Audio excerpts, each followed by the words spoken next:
Also das sind ein paar Beispiele von ganz vielen, wie man anders mit diesen Lernprozessen umgehen kann. Und es gibt auch bei uns in Deutschland einige Initiativen, die ganz in meinem Sinne arbeiten. Die kenne ich nicht alle, aber die ich kenne, sind alle begeistert von den Erfolgen. Dazu gehört das Projekt Lernen durch Lehren. Vokietijoje yra įgyvendinama keletas tikrai nuostabių iniciatyvų, į kai kurias iš jų aš jau labai gerai įsigilinau ir man jos kelia didelį susižavėjimą. Pavyzdžiui, viena vadinasi mokytis mokant. Tai reiškia, kad vaikams leidžiama išsiaiškinti kokią nors informaciją grupelėje, pavyzdžiui, apie Saulės padėtį skirtingais metų laikais. Ir tada pasikviesti kitą vaikų grupę ir jiems papasakoti apie tai, ką jie išsiaiškino.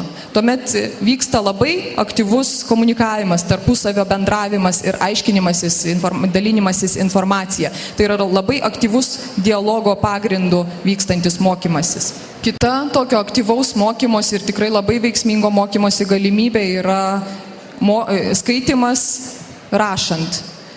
Yra toks reiškinys, tokia priemonė, kurią taip pat visi pažįstame, tai yra lentelė su žodžių raidėmis, tai yra raidėmis, kurios atstovauja vienam ar kitam žodžiui, tai yra pirmoji vieno ar kito žodžio raidė, taip visa abėcėlė ir matosi toje lentelėje žodžio pirmoji raidė ir šalia jos atitinkamas tą žodį vaizduojantis paveikslėlis. Vaikai patys mažiausi, dar visiškai nemokantis skaityti, gali dėlioti tas raides savaip, dėlioti jas tarsi rašydami ir tokiu būdu jie puikiai patys savarankiškai išmoksta skaityti. Visa ši veikla yra tiesiogiai susijusi su mūsų kūnu, su tuo, ką mes galime padaryti, būtent kaip galime elgtis naudodami savo kūną. Visos tos mokymosi procedūros, jos neišvengiamai įtraukia ir mūsų kūną. Taigi visa tai yra, kaip jūs čia sėdite, dabar tiesiog sėdite ir esate priversti sėdėti ramiai ir nejudėti, vaikams tai būtų absoliuti katastrofa. Ir tai reiškia, kad kūnas iš tikrųjų nėra vien tik tai kažkoks tuščia viduris kiautas, jisai sudaro vienovę. Kūnas tai yra ar visas žmogus yra kūno, sielos, proto vienovė. Kūnas yra viena iš sudedamųjų žmogaus dalių, dėl to jos negalima ignoruoti. Pastaruoju metu, kai vaikai turi neišsemiamą kiekį įvairiausių galimybių, techninių galimybių, jie apskritai, jų šiuolaikinės galimybės jiems yra tikrai beribės.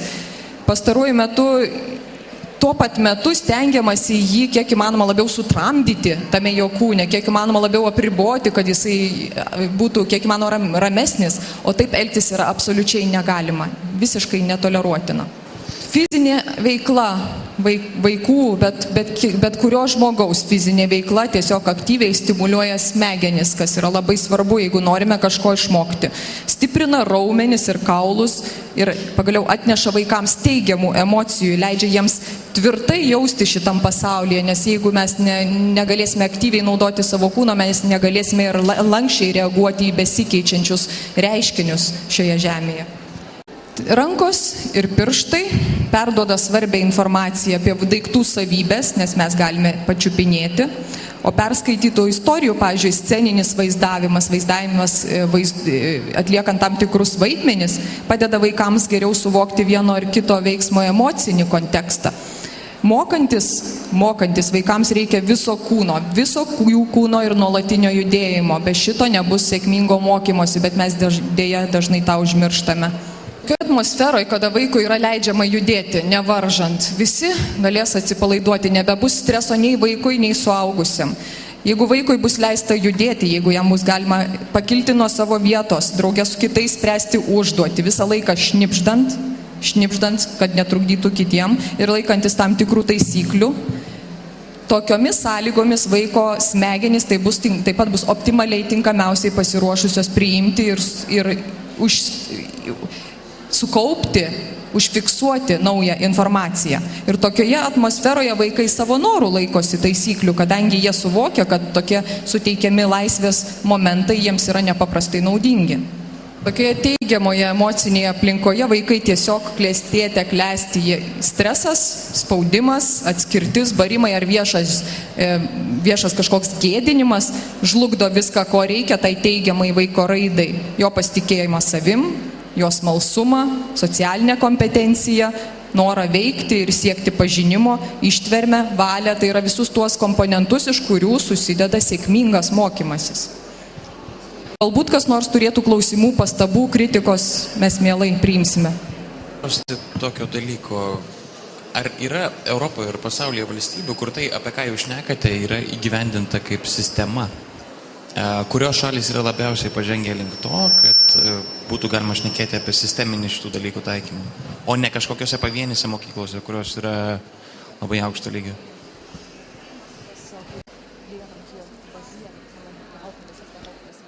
Ein ganzes Land kenne ich nicht. Ich weiß nur, dass bei uns die Montessori-Schulen mittlerweile die Schulen sind für die Kleinen, die die besten Erfahrungen und die besten Ergebnisse erzielen. Deja, turiu pasakyti, kad tokios šalies aš nežinau, kad visoje šalyje tokia sistema būtų įdiegta. Kalbėdama apie savo šalį, apie Vokietiją, turiu pasakyti, kad iš savo stebėjimų galiu pasakyti, kad Montessori mokyklos yra daugiau mažiau priartėjusios prie to, kas yra mano principai. Deja, ne visos mokyklos, negalima to pasakyti apie visas Montessori mokyklas ir dažnai kai kuriuose Montessori mokyklose yra pasiėmami tik tai tam tikri kažkokie atskiri elementai, kurie toli gražu neatspindi viso to teigiamo sistemos, to teigiamumo. Bet, kaip jau sakiau, apie kažkokią visą šalį, kurioje tokia sistema veiktų, aš negaliu dėja pasakyti nieko. Jau kiek aš žinau, tos mokyklos, kurios laikosi principų, apie kuriuos aš kalbėjau, visos tos mokyklos, kurios jų laikosi, dirba labai sėkmingai. Pavyzdžiui, Bielefeldo viena mokykla, jinai dirba pagal šitos principus ir yra puikiai.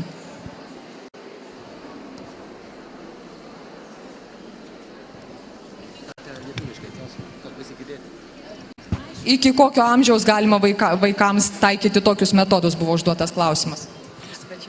Ja. Also bei uns gibt es in Deutschland gibt es viele Montessori-Schulen, jetzt schon auch als Gymnasien. Also angefangen, grundsätzlich hat die Montessori-Pädagogik die ersten 4, 5, 6 Jahre, aber mittlerweile wird sie immer weiter ausgebaut, weil sie so erfolgreich ist. Kalbant apie Montessori sistemą, tai be abejo, jinai yra taikoma vaikams iki mokyklinio amžiaus 4, 5, 6 metų ir Vokietijoje sėkmingai ta sistema yra taikoma ir tokie vaikai, pradėję nuo Montessori sistemos, mokymosi pagal Montessori sistemą, sėkmingai stoja į gimnazijas.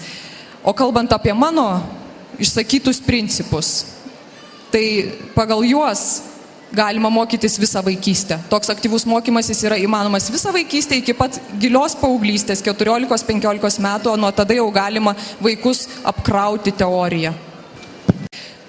Tas aktyvusis metodas, toks elementarus metodas, pavyzdžiui, kai mokomės mokydami, jis yra, pavyzdžiui, taikant tokį modelį yra labai įmanoma puikiai mokytis užsienio kalbų. Tai yra labai nuostabi priemonė mokytis užsienio kalbų. Arba, pavyzdžiui, skaityti rašant. Labai gerai vaikai išmoksta skaityti rašydami. Ir, aišku, aktyvus mokymasis yra apskritai toks modelis, kuris gali būti taikomas kiekviename amžiuje, net ir universitete, jeigu norime tikrai gerų rezultatų. Dar labai norėčiau pakalbėti apie vieną neišvengiamą reiškinį mūsų mokykloje, tai yra klaida, kurias mes labai aktyviai braukome, pasiėmę raudonus rašiklius ir vaikams nuolat badom pirštu, žiūrėk, čia padarei klaidą ir vėl padarei klaidą. O juk vaikai turi daryti klaidas. Mokymasis be klaidos yra visiškai neišvengiamas. Ir jeigu mes norime vaikams išmušti tas klaidas, tuomet vaikai išdrįs daryti vis mažiau. Jų drąsos iš viso neliks kažką išbandyti, bandyti kažką naujo. Tai reiškia mokytis, reiškia įgyti naujų žinių. O juk vaikams turime sudaryti galimybės tiesiog patiems susirasti tas savo padarytas klaidas, be jokio spaudimo, be jokio braukimo raudonai, tegul patys susiranda. Tai yra visiškai įmanoma, kai jie mokosi rašybos ar matematikos, pavyzdžiui, lentelių forma, kuriuose yra viskas aiškiai nurodyta, kas pagal ką, į ką reikia atsižvelgti, ir vaikai tomis lentelėmis vadovaudamėsi puikiausiai, sėkmingiausiai susiranda savo klaidas. Ir tuomet, kai jie tas klaidas susiranda, tuomet jie jas ir išsitaiso, patys išsitaiso, viską jie turi daryti patys. Ir į klaidą reikėtų žiūrėti ne taip griežtai, reikėtų tiesiog pasijuokti iš klaidų. Klaida tai nėra tikrai visiškai, nėra mokymosi priešė, greičiau atvirkščiai. Vienos iš pačių sėkmingiausiai dirbančių mokykloje pasaulyje tai yra Suomijos mokyklos, o būtent Suomijos mokyklų devizas yra, kad vaikų jokių būdų negalima gėdinti. O jeigu mes nuolat jiems badome pirštu į jų klaidas, nuolat nurodinėjame, kur jie padarė kokią klaidą, tai ir yra gėdinimas, ne kas kita, ir tai aišku nepadeda mokytis. Turiu draugę, kuri nuolat stengiasi mane ir kitus įtikinti, kad jinai yra žmogus be ydų, kad nedaro jokių klaidų, bet savo ruoštų, savo draugui ir visai savo šeimai nuolat prikišinėja jų daromas klaidas. Ir aš esu jai pasakiusi, o kaip tu įsivaizduoji, ar iš tiesų tu gali būti žmogus, kuris nedaro jokių klaidų, tu jas tiesiog maskuoji. Ir jinai turėjo pripažinti, kad ji stengiasi tas savo klaidas tiesiog nuslėpti, kad atrodytų esanti be ydų. Mes turime suvokti, kad taip elgtis yra nesąžininga, kai kalbame ir apie vaikus. Jeigu mes patys stengiamės visaip užslėpti savo klaidas, tuomet negalime reikalauti iš vaikų, kad jie tų klaidų nedarytų.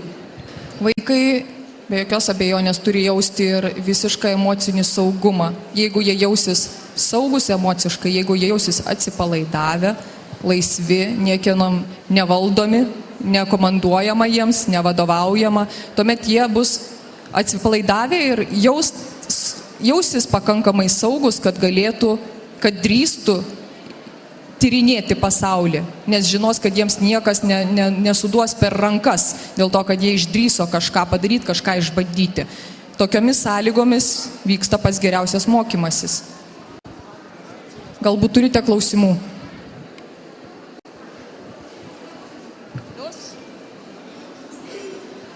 Es gibt sicher viele Fragen. Net nebejoju, kad turite klausimų. Ar pasitaiko, kad susidurėt su vaikais, kurie turi elgesio problemų, ir kiek tie nauji metodai, kuriuos jūs siūlo taikot, padeda išspręsti tas elgesio problemas? Verhaltensprobleme haben Kinder vor allem, wenn sie nicht so arbeiten dürfen, wie sie von Natur aus müssen. Wenn sie still sitzen müssen, wenn sie nicht reden dürfen miteinander, wenn sie immer nur das machen, was andere sagen, dann... Aš aišku turėjau reikalų su tais elgesio problemų turinčiais vaikais, kaip yra sakoma, bet turiu pasakyti, kad elgesio problemų vaikai turi paprastai tada, būtent tada, kai yra verčiami elgtis ne tai suvaržytai, kai jie privalo sėdėti ramiai, jiems yra nurodinėjama, jiems aiškinama, ką jie turi daryti, jie yra įspraudžiami į rėmus, iš kurių negali išsiveržti, ir kai kurie iš vaikų be abejo yra jautresni ir su tuo susidoroti negali, tai jiems tampa didelė problema ir tuomet jie tampa, kaip mes imame juos vadinti turinčiais elgesio problemų. Tačiau su tokiais vaikais aš turėjau tokių vaikų ir praėjo labai nedaug laiko ir jie visiškai pasikeitė, kadangi jiems tiesiog buvo suteikti tie laisvės momentai, jie turėjo galimybę dirbti taip, pagal tokius principus, kurie atitinka jo prigimtį. Ir tai yra būtent vaiko nevaržymas, jo nespraudimas į rėmus ir neliepimas sėdėti ir nenurodinėjimas. Tokie vaikai ilgainiui visiškai natūraliai susitvarko ir pasidaro visiškai normaliais vaikais. Jeigu vaikai yra priversti sėdėti valandas, prikalti prie kėdės ir kažkaip traukti į save informaciją, kuri jiems aišku nekelia jokio susidomėjimo, nes jie yra priversti sėdėti kaip sustabarė, tuomet jie aišku turėti kažkokių fakyro sugebėjimų. Aš norėčiau, kad jūs išsamiau papasakotumėte apie savaitės planus. Ką reiškia, kad vaikai renkasi savarankiškai iš jūsų paruoštų užduočių ir ar visiems vaikams ta privalomoji savaitės programa yra ta pati? Ja. Die Wochenpläne kann man auf ganz unterschiedliche Weise organisieren. Ich habe es so gemacht, dass ich am Anfang der Woche mit den Kindern detailliert Savaitės planus galima ruošti ar taikyti juos galbūt įvairiais metodais, įvairiais būdais. Mano konkretus būdas buvo toks, kad savaitės pradžioje aš visiems vaikams pateikdavau tą patį planą, tokį pat planą, kuriame būdavo išsiaiškindavome, kokios bus šios savaitės temos, kokias užduotis pagal įvairių sričių užduotis turi būti atliktos per tą savaitę, bet tame savaitės plane buvo daug vietos vaikams palikta juos užpildyti ir savo turiniu, tuo, kas atrodo jiems esant naudinga, reikalinga. Ir vaikai per tą savaitės bėgyje labai sistematiškai darydavo tas užduotis, pasinaudodami visomis įmanomomis klasėje esančiomis priemonėmis. Ir per maždaug pusę metų visi vaikai išmoko labai savarankiškai daryti tuos dalykus, naudotis tais planais, tuos planus užpildyti savo turiniu. Ir jie galėdavo ant mano stalo užpildytas užduotis ar kažkokios padarytas užduotis padėti ant mano stalo, kuriame buvo speciali dėžė, kurioje aš rinkdavau tuos dalykus ir mes galėdavome pasitikrinti, išsiaiškinti. Per pusę metų vaikai išmoko puikiai naudotis tais planais ir tai buvo labai naudinga. Žinoma, ne visi vaikai žygiuoja tuo pačiu tempu. Mes žinome, kad vaikai yra labai skirtingi, vieni sugeba daugiau, kiti sugeba mažiau. Ir į tai sudarydama planus aš be abejo atsižvelgdavau. Tie planai turėdavo vieną bendrą privalomą rėmą, tai būdavo tam tikra privaloma sąranga, struktūra ir visa kita. Tie vaikai, kurie būdavo lėtesni ar galėdavo tuo metu daryti mažiau, jie turėdavo padaryti ir stengdavosi padaryti būtent tiek, kiek yra nurodyta tam plane. Bet be abejo buvo ir tokių vaikų, kuriems šito neužteko, jie galėjo nueiti daug toliau ir jie galėdavo to naudotis, jie tuomet galėdavo pasiimti naujų užduočių, papildomų priemonių. Viso šito pas mane klasėje buvo didžiulė galybė. Ir vaikai tuo naudojosi. Ir galų gale penktadienį mes bent mažiausiai vieną valandą skirdavome tų planų ir tų atliktų užduočių aptarimui, kad vaikai žinotų, ką per tą savaitę jie nuveikė, kaip viskas atrodė. Ir be jokios abejonės vykdavo ir nuolatinis taisymas. Taisydavau ne tik aš, bet kaip ir sakiau, leisdavau taisyti savo klaidas ir patiems vaikams.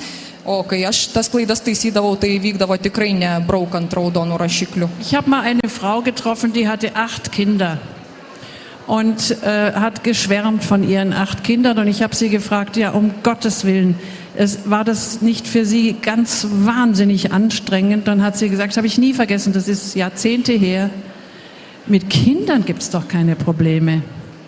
Und ich beschließe jetzt diese heutige Veranstaltung mit dem dringenden Appell: Lachen Sie mit Kindern, freuen Sie sich an den Kindern, sehen Sie ihnen ihre Fehler nach und seien Sie froh, dass Sie mit Kindern zu tun haben.